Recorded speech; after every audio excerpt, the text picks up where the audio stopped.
9 साल की बच्ची के साथ जो दलित हत्या हुई थी और कहीं ना उसका रेप के बाद में उसे मार दिया गया, उसी को लेकर अब राजनीति होती नजर आ रही है। और जंतर मंतर पर बात करें तो जंतर मंतर पर राहुल गांधी ने संसद भवन को घेरने की कोशिश की और हल्ला बोला गया।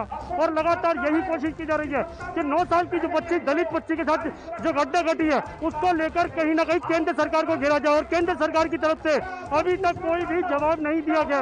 मगर दिल्ली सरकार की बात करें तो दिल्ली सरकार भी कटघरे के अंदर खड़ी होती नजर आ रही है। और लगातार दिल्ली सरकार के ऊपर भी आरोप लगाया गया है कि दिल्ली सरकार के होते हुए भी दलित महिला के साथ या दलित बच्ची के साथ इस तरीके की घटना घटती है तो कहीं ना कहीं शर्मसार जरूर है। मगर लगातार जिस तरीके से प्रदर्शन किया गया, केंद्र सरकार को घेरा गया और लगातार केंद्र सरकार के ऊपर आरोप लगाए गए कि केंद्र सरकार दलितों के लिए कुछ नहीं कर रही है। और यहाँ पर बात करें, हम दिखाने की कोशिश करेंगे, लगातार मंच चल रहा है और यहाँ पर अभी राहुल गांधी खड़े थे और राहुल गांधी ने केंद्र सरकार के ऊपर लगातार हमला बोला है और यहाँ तक केंद्र सरकार को भरपूर घेरने की कोशिश की गई है।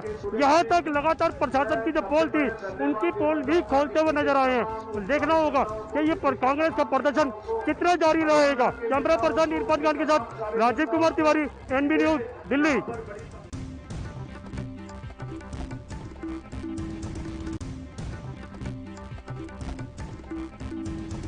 कांग्रेस के नेताओं के ट्विटर अकाउंट को ब्लॉक करने का सिलसिला लगातार जारी है। पहले राहुल गांधी का ट्विटर अकाउंट ब्लॉक किया जाता है, फिर उत्तराखंड कांग्रेस के प्रदेश अध्यक्ष गणेश गोदियाल का भी ट्विटर अकाउंट ब्लॉक कर दिया जाता है और ये सिलसिला लगातार बढ़ता जा रहा है। अब कांग्रेस केंद्र सरकार पर आरोप लगा रही है कि सरकार कांग्रेस की आवाज को दबाने का प्रयास कर रही है और सरकार पूरी तरह से डर चुकी है। देखें, ये 7 साल से केंद्र में जो सरकार बैठी है वो इस तरह से बिहेव कर रही है, इस तरह से एक्ट कर रही है कि विपक्ष की आवाज़ को किसी तरह जनता तक न पहुंचने दिया जाए। विपक्ष की आवाज़ को जनता तक पहुंचने के जो भी जरिए होते हैं वो हर जरिए को अवरोधित करना चाहते हैं। मैं भी राहुल हैशटैग का प्रयोग जिन जिन कांग्रेस नेताओं ने किया उन तमाम कांग्रेस नेताओं का ट्विटर अकाउंट ब्लॉक किया जा रहा है। अब केंद्र सरकार पर कांग्रेस लगातार हमलावर है। देखना होगा कि आने वाले समय में इस घटना का पटाक्षेप कब तक हो पाता है। कैमरा पर्सन रमन जायसवाल के साथ मैं रोहित विक्रम सिंह, एएनबी न्यूज, देहरादून।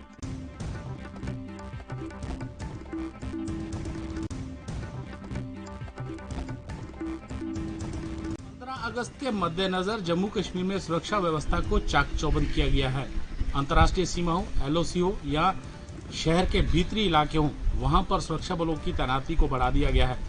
इसी को देखते हुए पाकिस्तान में बैठे आतंकियों के आका लगातार सुरक्षा बलों को निशाना बना रहे हैं। वहीं आज कुलगाम इलाके में आतंकियों ने सीआरपीएफ की गाड़ी पर हमला किया, जिसमें अभी तक कोई हताहत नहीं हुआ है, लेकिन ठीक उसके बाद इलाके को कॉर्डन कर आतंकियों की तलाश जारी की गई तो आतंकियों के साथ आमना सामना शुरू हुआ, जिसमें अभी तक दोनों ओर से फायरिंग जारी है और जल्द ही इन आतंकियों का खात्मा भी किया जाएगा।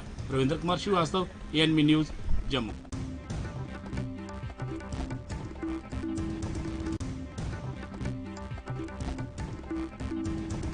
के सीतापुर में बाढ़ अपना कहर लगातार बरपा रहा है।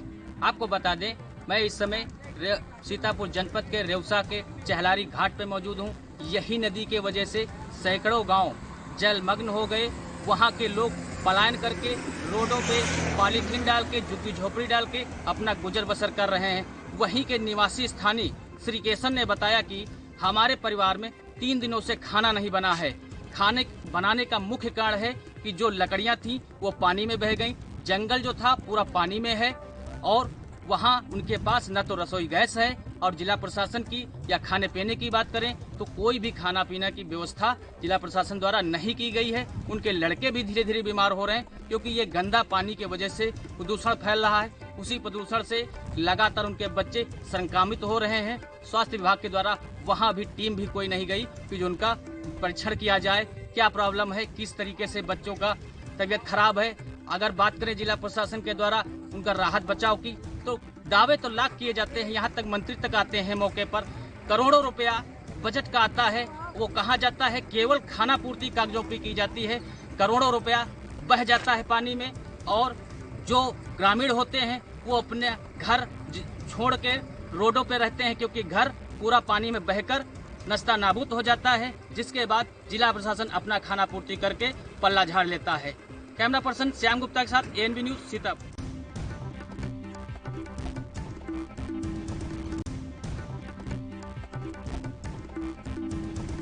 कौशाम्बी में गंगा जमुना की उफान से काफी लोग परेशान हैं। बात करें चैल तहसील क्षेत्र के कई गांवों का संपर्क मार्ग टूट गया है। कई दिन से बाढ़ आने से कई गांव टापू में बने हुए हैं। अगर बात करें मलीपुर के चारों तरफ पानी भरा हुआ है। मौके पर पहुंचे ब्लॉक प्रमुख प्रतिनिधि संदीप मिश्रा जानते हैं क्या आर्थिक मदद देने के लिए यहाँ पे आए हैं। संदीप जी, क्या मदद कर रहे हैं लोगों के लिए? बाढ़ पीड़ित लोग हैं, ये काफी परेशान है कई दिन से। कोई अभी तक मौके पे जिम्मेदार अधिकारी भी नहीं पहुंचे हैं, क्या मदद करेंगे इन लोग? जी, आज हम सब लोग आज यही सब समस्याओं को देखने के लिए निकले थे। यहाँ पर पहुँचने के बाद जो सबसे बड़ी समस्या मुझे समझ में आई कि बारिश की वजह से लकड़ी वगैरह भीग गई हैं और राशन और सब्जी वगैरह के लिए ग्रामीण जा नहीं पा रहे हैं बाज़ार में। तो माननीय सांसद जी की प्रेरणा से और सामाजिक सहयोग से हम सब लोगों ने संकल्प किया है कि जितना हो सकेगा यहाँ पर हम राशन की व्यवस्था करके भंडारे का आयोजन करें। मौके पर पहुँचे ब्लॉक प्रमुख प्रतिनिधि संदीप मिश्रा जी ने लोगों की मदद की। अब देखने वाली बात होगी कब मौके पे जिम्मेदार अधिकारी पहुंच के गांव की सुविधा के लिए कुछ न कुछ करेंगे। Aiman Ahmad, ANB news, Kaushambi.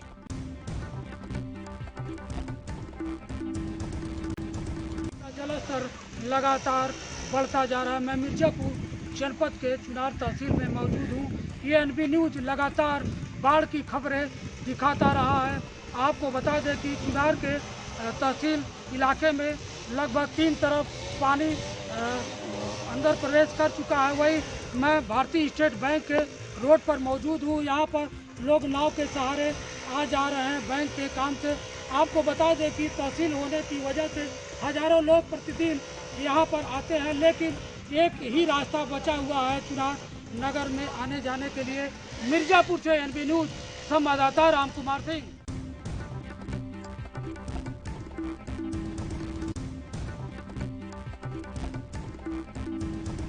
उत्तर प्रदेश के विभिन्न जिलों में लगातार 24 घंटे से बारिश हो रही है, जिसको आफत की बारिश कहा जाएगा। मौसम विभाग के मुताबिक बताया गया है कि उत्तर प्रदेश के विभिन्न जिलों में 24 घंटे बारिश के आसार जताए जा रहे हैं। वहीं अगर हम धर्मनगरी अयोध्या की बात करें तो बहुत से गांव जलमग्न होते नजर आ रहे हैं।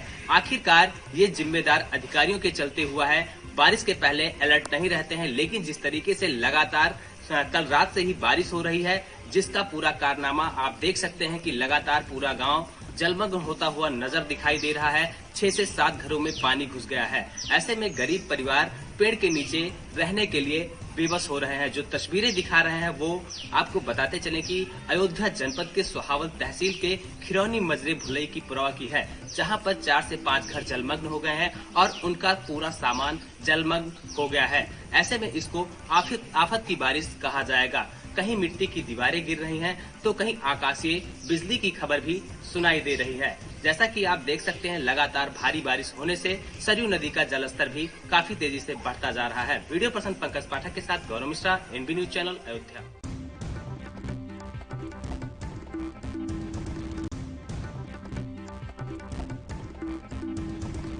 दिन पहले आई भिंड जिले में की सिंध नदी में बाढ़, जिससे कई गांव भिंड में दर्जनों गांव बाढ़ से प्रभावित हुए थे। उन गांवों में आज युवा समाज सेवी विश्व प्रताप विष्णु के द्वारा कपड़े, लाइट, टॉर्च बांटी गई, क्योंकि उन गांवों में कीड़ा सांप का डर है। इसके चलते बैटरी और कपड़े भी बांटे हैं। हालांकि विष्णु ने कहा है कि भिंड विधानसभा क्षेत्र में आने वाले गाँवों में, उन सभी गाँवों में हम लाइट, टॉर्च और कपड़े बांटेंगे और जो भी समाजसेवी हैं उनसे भी अपील करते हैं वो भी अपना इसमें बढ़ चढ़ के हिस्सा लें।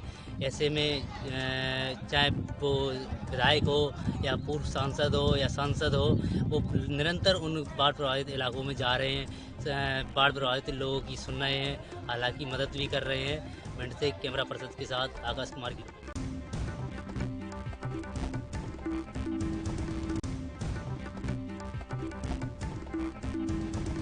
नरेंद्र मोदी ने आज उत्तराखंड उधम सिंह नगर की एक महिला स्वयं सहायता समूह से इतने प्रभावित हुए कि उस स्वयं सहायता समूह की महिलाओं से आज वर्चुअल मोड पर बातचीत की तथा उनके जो प्रोजेक्ट हैं उनके बारे में विस्तार पूर्वक जानकारी दी।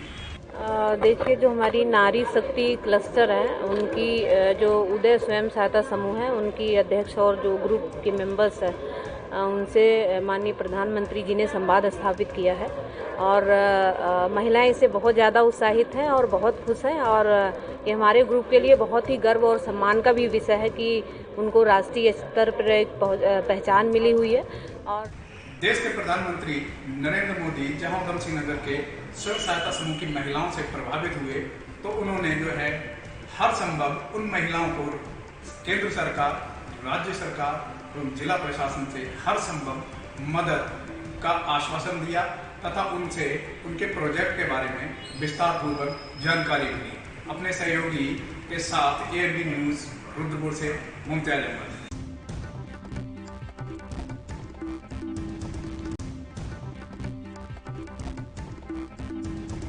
मुंबई की एंटी नारकोटिक्स सेल ने 3 ऐसे ड्रग्स पेडलर को गिरफ्तार किया है जिनके पास से करीब 335 ग्राम ड्रग्स बरामद किया गया है, जिसकी कीमत करीब 67 लाख बताई गई है। मुंबई के आजाद यूनिट ने एक शख्स को मुंबई से, बाकी 2 अन्य शख्स को मुंबई के बाहर से गिरफ्तार किया है। फिलहाल जानकारी यह मिली है कि आजाद मैदान यूनिट को जानकारी यह मिल रही थी कि कई शख्स ऐसे हैं जो महाराष्ट्र और मुंबई में लगातार ड्रग्स की तस्करी कर रहे हैं। फिलहाल इस मामले की जानकारी लेते ही DCP दत्ता नलावड़े की टीम ने लगातार छापेमारी की। इस दौरान भारी संख्या में ड्रग्स के सहित 3 आरोपी गिरफ्तार कर लिए गए हैं। फिलहाल एंटी नारकोटिक्स सेल अब यह देख रही है कि तीनों आरोपी और कितने लोगों को ड्रग्स मुहैया करवाते थे। फिलहाल जानकारी यह भी मिली है कि जो तीनों आरोपी है मुंबई के अलग अलग इलाकों में जाकर छोटे छोटे लोगों को संपर्क कर उनको ड्रग्स देने का काम करते थे। कैमरा पर्सन विनय सिंह के साथ मैं प्रकाश सोनी, ANB न्यूज, मुंबई।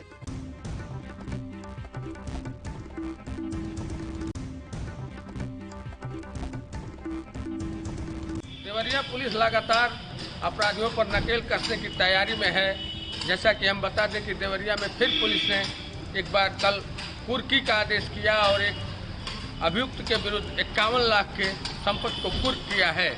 इसके पीछे पुलिस का तर्क है कि उस पर लगभग आधा दर्जन सुपर मुकदमे थे और इस राह में ऐसी व्यवस्थाओं से जो अवैध तरीके से थे धन अर्जित किए जाने के मामले में पुलिस ने मामले में कार्रवाई करते हुए गैंगस्टर की कार्रवाई के बाद कुर्क की कार्रवाई की है, जिसका अनुमोदन जिला अधिकारी आशुतोष निरंजन ने किया। उसके बाद पुलिस फोर्स भलुनी थाना क्षेत्र के अभियुक्त के गांव पहुंची और जाकर गांव में बुनियादी कर और घोषणा करके वहां पे संपत्ति को कुर्क किया है, जिसमें पुलिस अधीक्षक के तेवर काफ़ी तल्ख दिखे।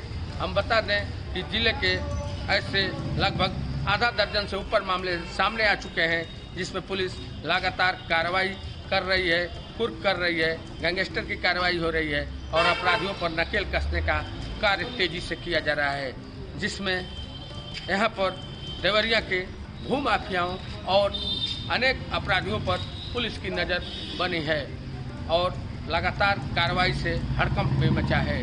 देवरिया से विशाल मिश्रा, ANB न्यूज।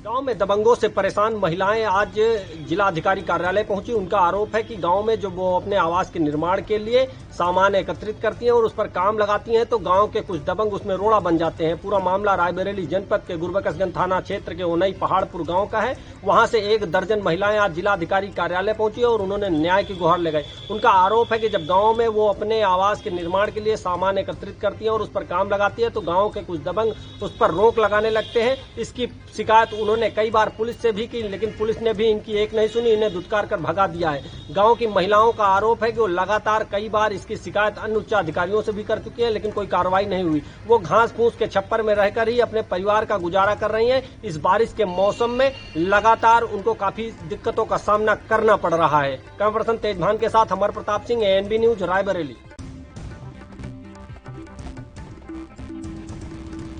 देश की तरह उत्तर प्रदेश में भी लगातार किसान धरना प्रदर्शन कर रहे हैं और विरोध प्रदर्शन कर रहे हैं। आपको बता दें आज जनपद बिजनौर में कलेक्ट्रेट में किसान भारतीय किसान यूनियन के लोग धरना प्रदर्शन पे बैठे हुए हैं। आपको बता दें लगातार जिस तरह से किसान बकाया भुगतान के लिए चक्कर काट रहा है शासन और प्रशासन के, और लगातार यह मांग कर रहा है कि हमारा बकाया भुगतान भी जल्द ही दे दिया जाए। उसी तरह से आपको बता दें, अब गन्ना किसान भी ये कह रहे हैं कि जिस तरह से गन्ने का मूल्य कम है उसका मूल्य बढ़ाया जाए ताकि उनको प्रॉफिट हो सके। और जिस तरह से बारिश हो रही है और बारिश होने के कारण किसानों की फसल जो है वो भी नष्ट हो रही है, उसको लेकर किसानों को उसका मूल्य नहीं मिल पा रहा है। अब लगातार किसान ये उम्मीद जता रहे हैं शासन और प्रशासन से कि किसी तरह से गन्ने का मूल्य बढ़ाया जाए और उनका बकाया भुगतान दिया जाए। अब देखना यह है कि आखिर शासन और प्रशासन इस मामले में क्या एक्शन लेता है। कैमरा पर्सन के साथ मैं अजय पांडे, ANP न्यूज़ बिजनौर।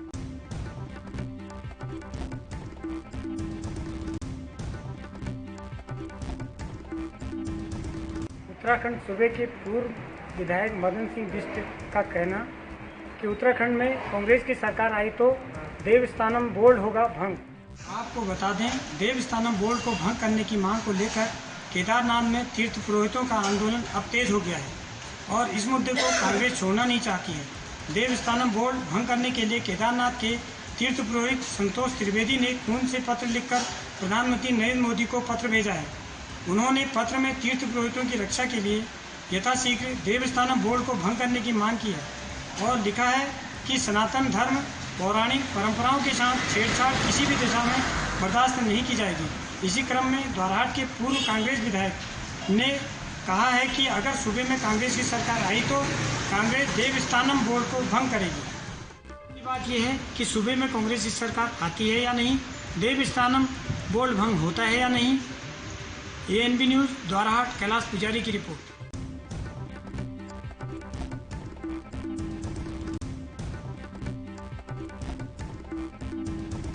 बांदा जिले में दबंगों के जो हौसले हैं वो बुलंद हैं। आपको बता दें, ताजा मामला बांदा जिले के ग्राम खमौरा का है, जहां पर आज जो है कुछ दबंगों ने जो है पीड़ित परिवार का जो है मकान के सामने से रास्ता जो था वो रास्ता जो है उन्होंने जाम कर दिया था, जिसको लेकर पीड़ित परिवार कई बार अधिकारियों के पास गए लेकिन पीड़ित परिवार की नहीं कोई सुनवाई हुई, जिसको लेकर जो है आज जो है पीड़ित परिवार ने अनशन पर जो है बैठने का काम किया, जिसको लेकर जो है अधिकारियों ने अभी तक उसकी कोई सुनवाई नहीं दी। वीडियो पर्सन के साथ देवानंद सिंह, ANP न्यूज़ बांदा।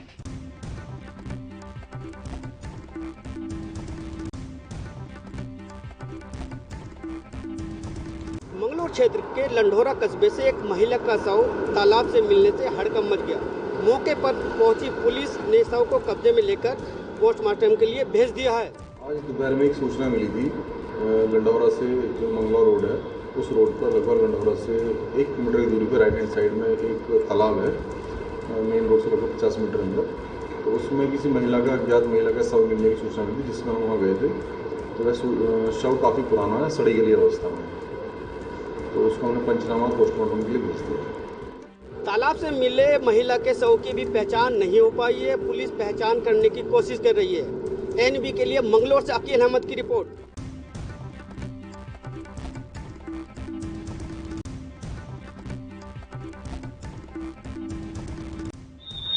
पति के हत्यारों को गिरफ्तार कराने के लिए एक पत्नी सभी अधिकारियों से लेकर मुख्यमंत्री तक लगा चुकी है न्याय की गुहार। वहीं इस संबंध में पुलिस का कहना है कि मामला संज्ञान में है, जल्द ही आरोपियों की गिरफ्तारी होगी और मामले से किया जाएगा पर्दाफाश। ब्रिजेश विश्वकर्मा की विगत 1 महीने पहले घर से 1.5 किलोमीटर दूरी पर हत्या कर दी गई थी, जिसको लेकर परिजनों ने स्थानीय थाने पर मुकदमा पंजीकृत कराया था। लेकिन 1 माह बीत जाने के बाद भी अभी पुलिस के हाथ पूरी तरीके से खाली हैं। पुलिस इस मामले में पुलिस का कहना है कि मामला संज्ञान में है, आरोपियों की गिरफ्तारी के लिए जानकारी जुटाई जा रही है, जांच पड़ताल की जा रही है, जल्द ही आरोपी पुलिस की गिरफ्त में होंगे। ANP न्यूज़ के लिए गोरखपुर से गोविंद कुशवाहा।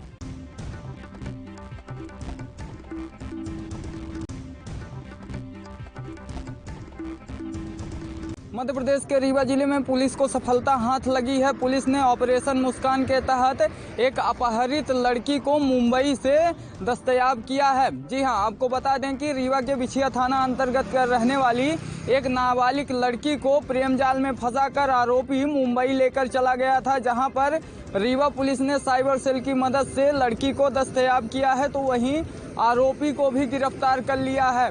हालांकि दोनों को रीवा लाया गया। इसके बाद लड़की का मेडिकल परीक्षण कराकर लड़की को परिजनों के हवाले सौंप दिया गया, तो वहीं आरोपी लड़के को न्यायालय में पेश किया गया है।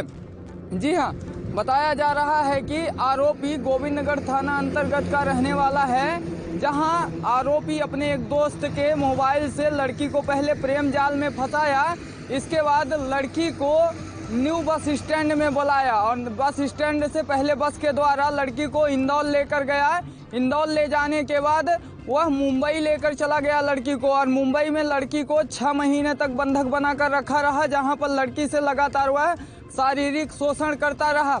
वहीं रीवा पुलिस को पहले ही इसकी सूचना लग चुकी थी, तो वहीं रीवा पुलिस ने साइबर सेल की मदद से आरोपी लड़के को मुंबई से दस्तयाब किया है। दोनों लोगों को रीवा लाया गया है। हालांकि अब लड़की सही बताई जा रही है और परिजनों के हवाले सौंप दिया गया है। इसमें रीवा पुलिस के साथ साथ साइबर सेल का भी अहम योगदान माना जा रहा है। एएनबी न्यूज के साथ संवाददाता विजय त्रिपाठी, रीवा।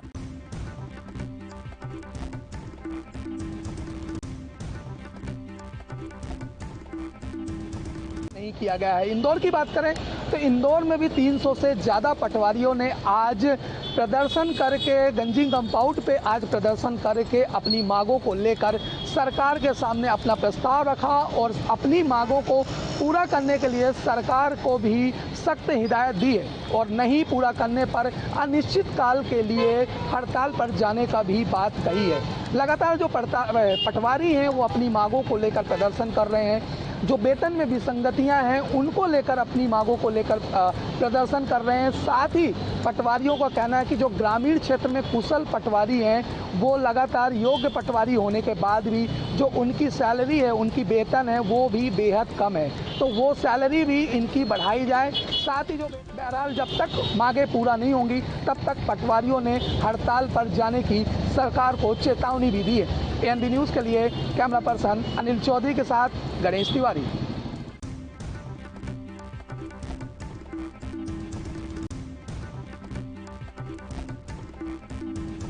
उत्तराखंड में 2022 में चुनाव होने हैं, जिसको लेकर राजनीतिक हलचल शुरू हो गई है।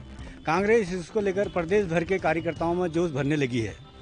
2022 में कांग्रेस सत्ता को काबिज करने के लिए प्रदेश भर में कार्यकर्ताओं की बैठक करने लगी है। इस क्रम में अल्मोड़ा में प्रदेश के कार्यकारी अध्यक्ष जीतराम ने अल्मोड़ा जनपद के कार्यकर्ताओं की बैठक कर 2022 के लिए टिप्स दिए। प्रदेश कार्यकारी अध्यक्ष जीतराम ने कहा कि कांग्रेस पूरे प्रदेश में परिवर्तन यात्रा के माध्यम से जनता के बीच भाजपा के नाकामी का पर्दाफाश करेगी। उन्होंने कहा कि भाजपा की डबल इंजन की सरकार आज पूरी तरह फेल साबित हुई है। एएनबी न्यूज के लिए मैं हरीश भंडारी, अल्मोड़ा से।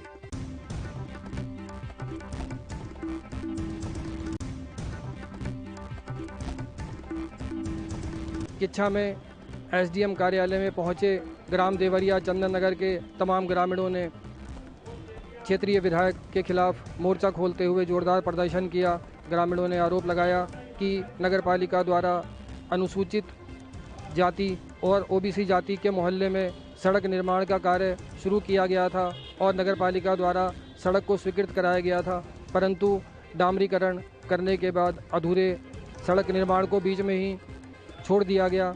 ग्रामीणों ने भाजपा विधायक पर विकास विरोधी आरोप लगाते हुए अगर जल्द ही निर्माण कार्य शुरू नहीं किया गया तो ग्रामीणों द्वारा उग्र आंदोलन शुरू किया जाएगा। अपने सहयोगी ऋषभ शर्मा के साथ Raju Sehgal, ANB news, Kichha.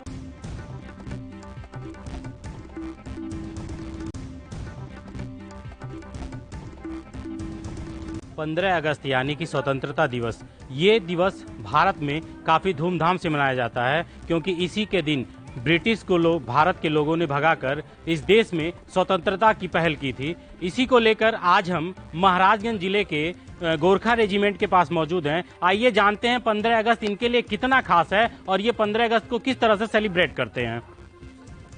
Sir, आपका नाम क्या है? जैन सर, मेरा नाम नरबहादुर राणा है। मैं गोरखा भूतपूर्व सैनिक कल्याण समिति का अध्यक्ष हूँ। किस रेजिमेंट में थे सर आप?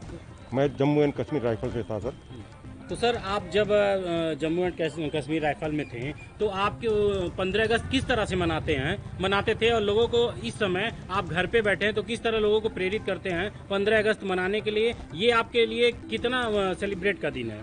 जी सर, ये हमारे जब हम फौज में थे उस समय जो हमारा वहाँ पे जो प्रॉपर परेड चलता था और सलामी होती थी, और जब हम लोग रिटायर होने के बाद यहाँ भी उसी प्रकार से 15 अगस्त और 26 जनवरी दोनों हम मिलजुल कर एकजुट होकर मनाते हैं। 15 अगस्त आपके लिए कितना खास है? ये दिन हमारे लिए इतना खास है कि हम बोले सुबह से लेकर शाम तक हम ऐसे लगता है कि हमारे दिलों में वो जो है जज्बात दोबारा उभर के आ चुका है। सर आपका नाम क्या है? नाम मेरा गणेश फादू थापा नाम है। किस रेजिमेंट में थे सर आप? मैं गोरखा रेजिमेंट में था। सर इसके पहले आप कहाँ पे तैनात थे रिटायर्ड होने के पहले?